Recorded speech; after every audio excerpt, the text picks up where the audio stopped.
Okay, my name is Renato Rodrigues. I'm head of region of Regrow for Latin America. My name is Devon Long. I'm the general manager for Regrow for Australia and New Zealand. I'm Gayathri Gopalakrishnan, and I'm the director of environmental science here at Regrow. My name is John Shriver, and I'm the director of data science at Regrow. Long story short. It's a long journey.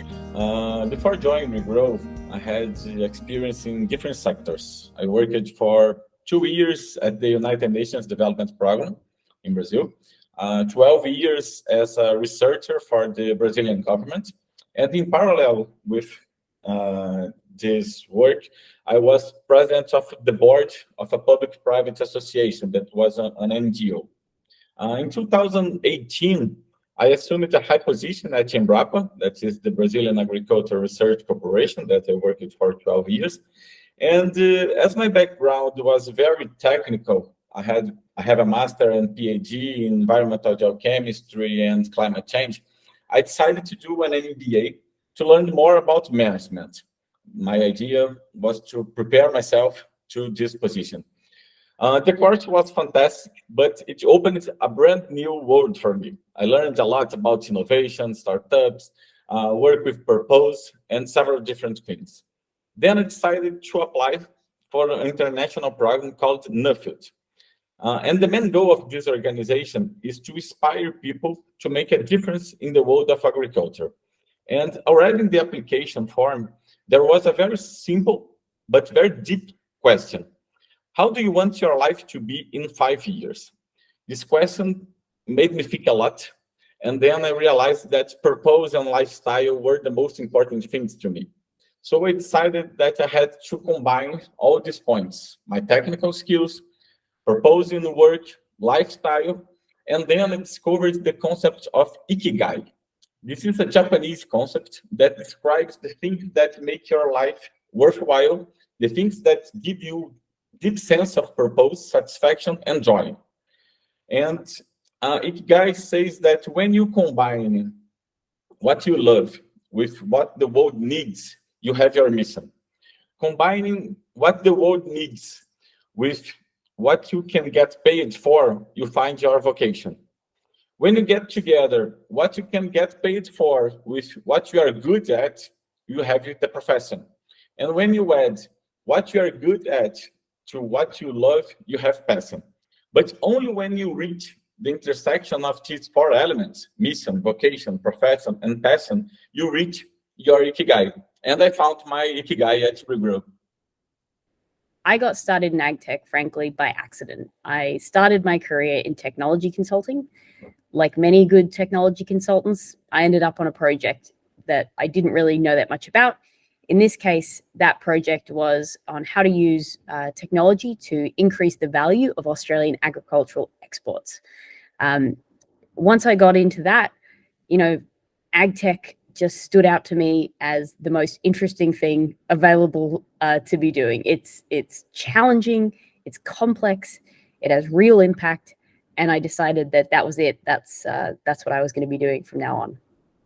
I've always been interested in the environment and climate change and how we can impact and help our environment. And so I started with a PhD in environmental engineering, where I was working on looking at how plants can clean up the environment. And that led to work in how we can look at plants for carbon sequestration and improving water quality, which in turn led into how you can use remote sensing and machine learning and data science and the tech part to help solve agriculture and help solve environmental problems. So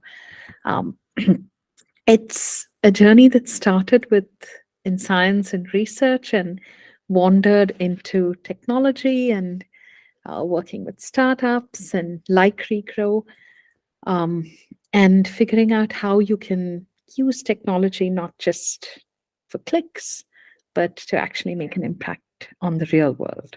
I got started in ag tech when I was in graduate school. I went to the University of Michigan's School of Natural Resources. where I got to learn about all the incredible ways that you can measure the environment, you can get out in the environment and kind of learn about what's happening. But when I graduated, I wanted to make an impact on the ground and really help growers adopt best practices in the way that they were farming. So I joined a startup, Farm Logs. I was their 12th employee, and we built tools for growers to be able to better manage their land, be able to better grow. So my first project was really helping farmers use satellite imagery to look for pests and to monitor their yields.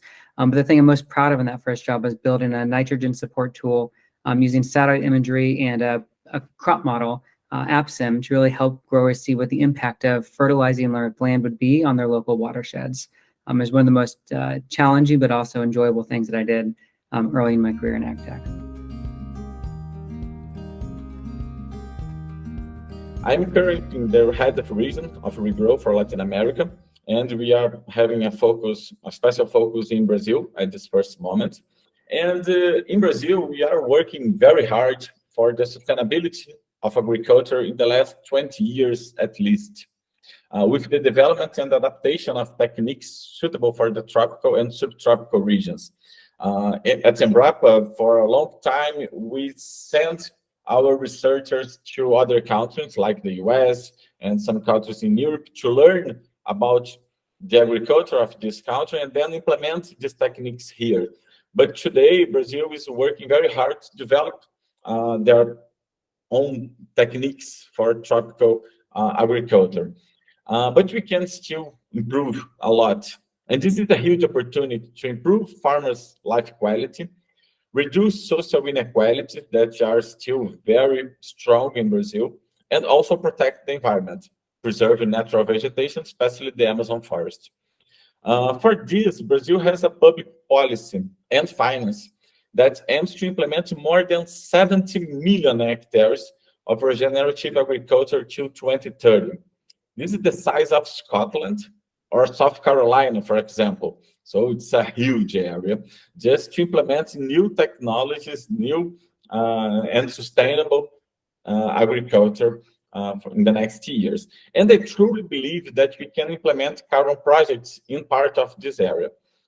So in this way, we can generate carbon credits and add value to the Brazilian products that will be produced according to international standards. And with these projects, we will also generate extra income for farmers. That is very important for us. Not only farmers, but also cooperatives and companies in general. My work at Regrow is primarily with our customers. So trying to understand their goals and their needs and ensuring that we as Regrow can enable them. Very practically, if you boil it down to what I do, I help businesses build a tangible business case for transition to regenerative agriculture. Sometimes it's a little bit awkward to think about environmental stewardship as a business decision, but it 100% is a business decision, and a good business decision at that. You know, we can't expect businesses to act like NGOs, and it's industry that's really going to move the dial here. So helping businesses be able to quantify the benefits of investment in supply chain decarbonization is a critical piece of achieving our net zero goals. Climate sustainability is probably the one thing I've been doing my entire life so far, my entire work career. So, and when you think about environmental sustainability, you think about how we can impact what we see in our neighborhood. So things like, how do you improve your neighborhood? How do you improve your local land and water?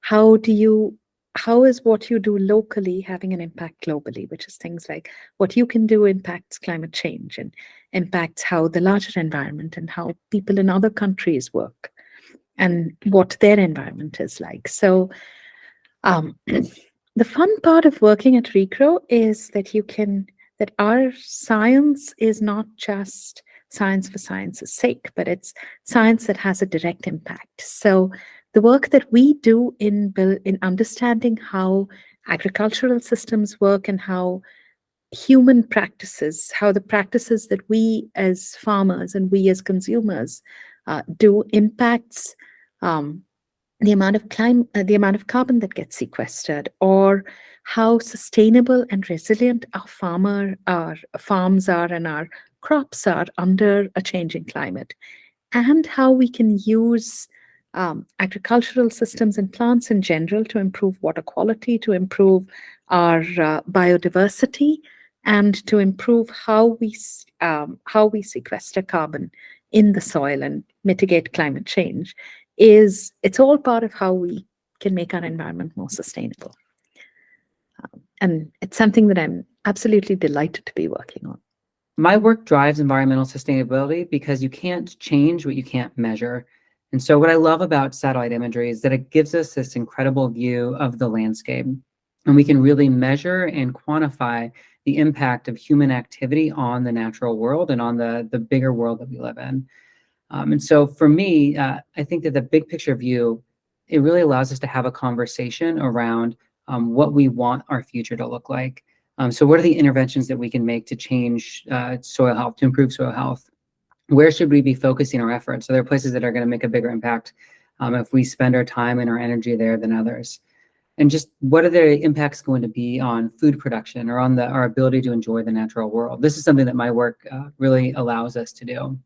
I think the other thing that I really love is that once we have that big picture view, we can really start to imagine what we want the world to look like in the future and then hold ourselves accountable. Because if you can measure something in the past, we can also then in real time see what our impact is. And so as we kind of go through this journey at Regrow, I love that we're able to build out that toolkit to establish the baseline of where we're starting, and then also leave a record behind of our efforts and our successes on the landscape. And that's something that we can see and that everybody else can see as well.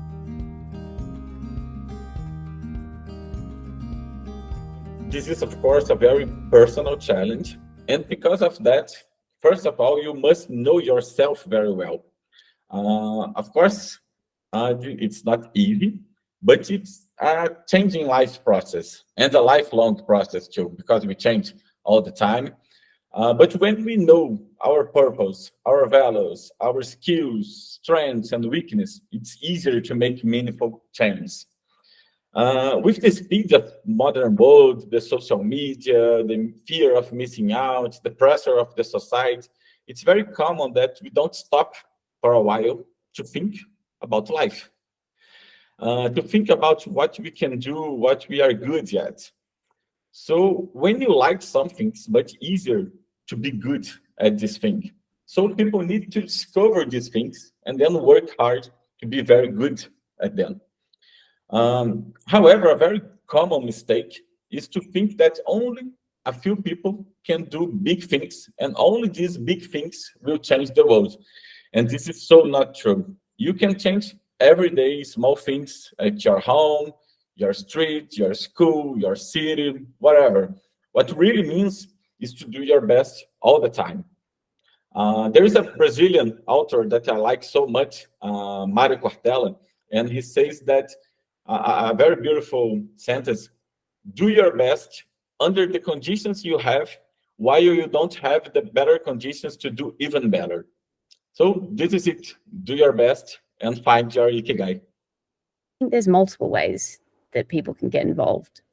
Firstly, as a consumer, you can pay attention to where your food comes from. We need to keep brands accountable to progress, and frankly, we need to reward those that are making meaningful investments to decarbonize their supply chain. Ultimately, that's the best way to ensure that we see further investment in this space. Outside of that, if you're a passionate, talented individual looking to make a change, have a look at job openings. Regrow and many other amazing companies in this space are working on what is really the biggest challenge of our time. And if we stand any chance of success, we need the best brains in the world to be on our side to succeed.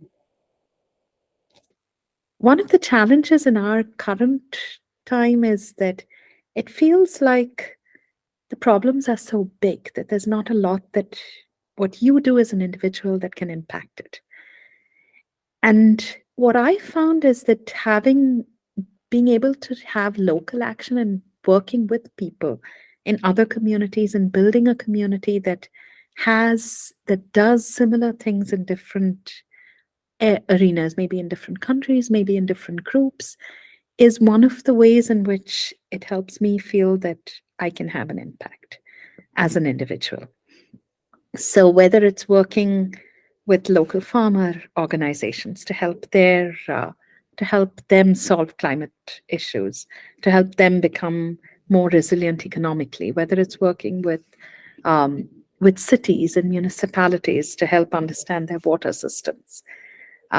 Whether as an individual, it's doing something as simple as working in a community garden, or helping to clean up your local stream, or just looking at what you consume as an individual and how you can improve what you do in your household or in your house or in your community is what I found makes the most impact. I think others can be involved just by first looking at where you are. Where are you already engaged and involved? Where do you have influence and leverage? It may be at work, being able to advocate for the inclusion of sustainability metrics and operational choices. It could be within your local club or your kid's school or your church, just being able to start a project that maybe improves building energy efficiency, or volunteers in the community to have a community garden or pick up garbage. And then I think one of the things that I've found to be most impactful is talking to my kids and my kids' friends about the world that we live in. So exploring the world around us, and really building that love for nature and for the natural world, and investing in the place that we are. I think sometimes it's easy to think about sustainability and the environment as this big nebulous place that exists somewhere distant from us. But I'd really encourage people to look around where they are today, where you are today. What can you explore, and how can you change and improve and care for the place that you are now?